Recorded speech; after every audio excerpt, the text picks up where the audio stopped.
Hey guys, this is another Unscripted review, and this time I want to talk about Ecco the Dolphin for the Sega Genesis. I don't think it's a secret for people that play retro games, especially those of us that grew up in that time period, or review retro games and things like that. We have a tendency to look back at these games with rose-colored glasses, and we have a tendency to remember things more fondly than they actually were. So really this review might be a little bit more of a confession than anything else. My buddy MichaelBtheGameGenie reviewed Ecco the Dolphin not very long ago, a year or two ago, and it's no secret, and it's often been a source of joking among he and I and our friend Stu, that Michael hates Ecco the Dolphin.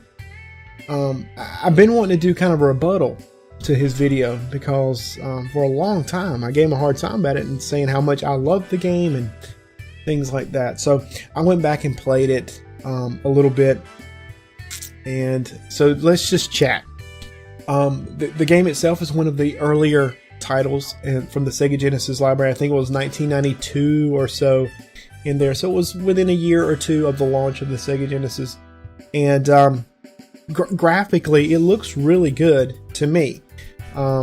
It really it's if you play the later game, the sequel, the graphics are ramped way up in the sequel, and they really were figuring out how to crank out and really utilize the hardware that was there. But for the time and for what it was, the original Ecco looks really good. It does not sound really good though, and I'm going to be honest here. The sound chip on the Sega Genesis is lacking, especially when compared to the Super Nintendo. The Super Nintendo's sound was far superior, so you would hear the graphics, kind of that shrill tone. The audio had this like shrill tone in the music, and whenever Ecco would get hit, you would feel it, but you would feel it because your eardrums would be like rupturing, and at first you would realize, oh my gosh, that he's definitely in pain, and you would feel bad for him. But over time you would just want to just turn off the mute your TV because the sound would grate on you so bad. Not to mention the music had this, the music would, how do I put this? It was like they were trying to create a atmosphere of tension with the music, and that works. But there comes this point where I kind of just get annoyed with it. Especially now as I play it, yes, I feel tense at first, but then I start getting annoyed.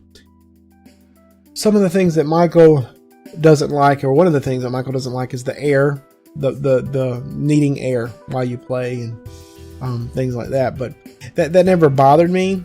I mean, it's a dolphin, and it's an element of difficulty, and the game itself, as far as it kind of maze-like qualities, it reminds me in some ways of Metroid, and some people might disagree with me big time on that, say whoa or whatever, but it's not that dissimilar to me. But let's back up a little bit before we go too much into it. The game itself, you are Ecco the Dolphin, the magical dolphin. My nose is itching like crazy.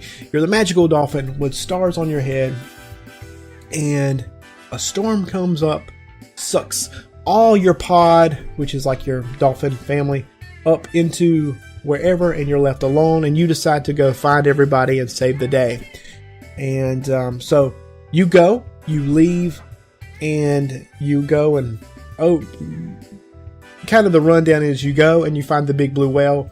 The big blue whale tells you to find, I can't think of his name, but he's a giant DNA strand. And the DNA strand says he's incomplete, he needs some help. You bring part of that DNA strand back, and he repairs himself, and then he sends you back in time to an age of dinosaurs, which is weird. And then you basically end up back in time to the moment that your pod is sucked up, and you get sucked up with them.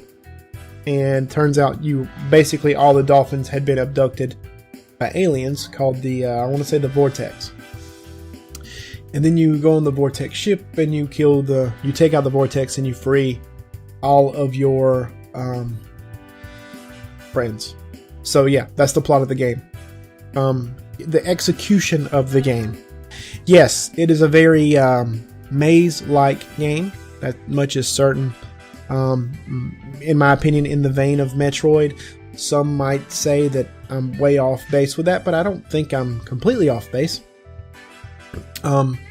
You have a couple different control options. You can speed up. You can do a dash, which actually becomes your attack. And you have a echolocation. The echolocation is just a little bit more than worthless. So it's not completely worthless, but it's not really usable. The amount you get to see with the echolocation is so minimal that it's not entirely helpful every time. It's more helpful to help you find air pockets, and that's really the most useful it is. And as you navigate the levels, it really isn't very helpful, because you usually have to find like a key glyph, which is the little gem, and a door glyph. And a lot of times you'll see a glyph on the map with your echolocation, only to find out you found the wrong one. You need to find the key and you found the door, or whatever. So that doesn't work too well. It gets real frustrating. And yes, okay, so in terms of the controls on this game, they're you move fast and everything like that, but it's really hard to control Echo. You think you got him lined up to do a jump, or lined him up at a good angle to move in a particular direction, only to realize that you're just 2 pixels off and you run right into a wall or whatever. And I found myself incredibly frustrated over and over and over again. Heck, the first little bit trying to hop over there's a little wall there or whatever, and you're trying to hop over these rocks, and I just could not land that jump, and I couldn't do the dash to get all the way over, and I was just ticked off. Honestly, I was just ticked off, and I got incredibly frustrated. And as the game progresses, there are these I want to say like environment puzzles, where you've got to escort these spiky things to knock down knock down rocks and things like that, and having to escort those in a certain way, it's just a mountain of frustration, because once again you get that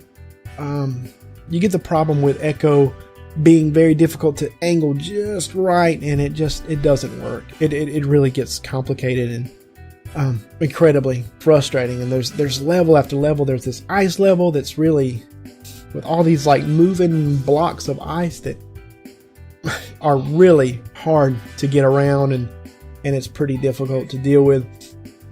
And then you do all that, and the DNA strand gives you this ability to attack with your echolocation or whatever, and you end up on the alien spacecraft, and you go into this game, this level called Enter the Machine or Welcome to the Machine or something like that. It's Pink Floyd-ish, like a throw to Pink Floyd.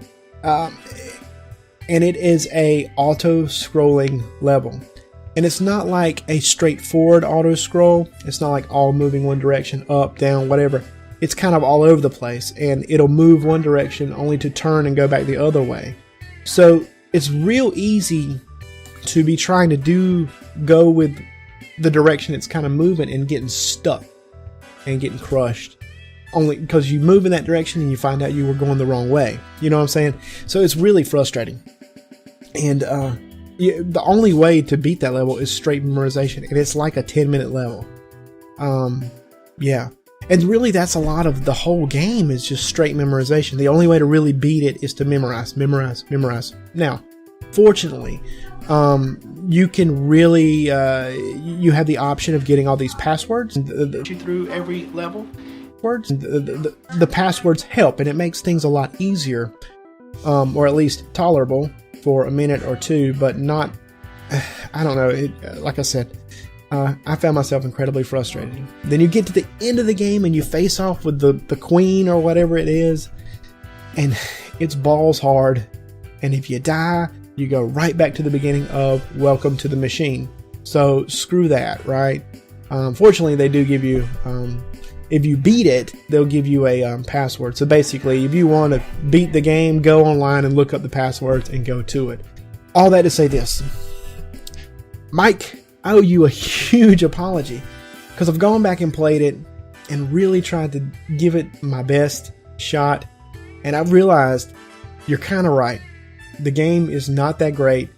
And I was looking at it through rose-colored glasses. Now, I still jump in there and play it from time to time. At least the first level or two for the sake of the nostalgia. But I think trying to look at it a little bit more objectively, rather than with the love of Sega in my heart, I really don't like it anymore. So Mike, you were right. I was wrong. And that's that. Please remember to rate, comment, subscribe. As always, thanks for watching. Well guys, that's it for this Unscripted review. Be sure to check me out on all of my social media outlets that I'm involved with. And head over to Redbubble if you're interested in checking out some of the shirts and stickers and things of that nature I've designed. And if you like this video, please be sure to subscribe. And of course, thank you very much for watching.